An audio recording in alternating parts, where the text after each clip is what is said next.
Piye kok? Kriwikan dadi grojokan, geguyon dadi tangisan. Kowe tak omongi.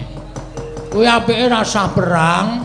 Merga iki aku wis nampa sabdaning Sinuwun Prabu Sri Bathara Kresna.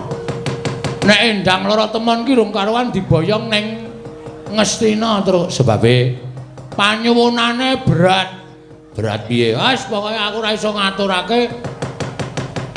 Lali kabeh sak plengan aku pokoke manten lanang kudu numpak gajah sing tralene loro. Iya ya mau le ngomong karo ngarepe manten lanang dijogeti kethek sing gendong-gendongan. Ora ngawur to, Gong. Lali aku.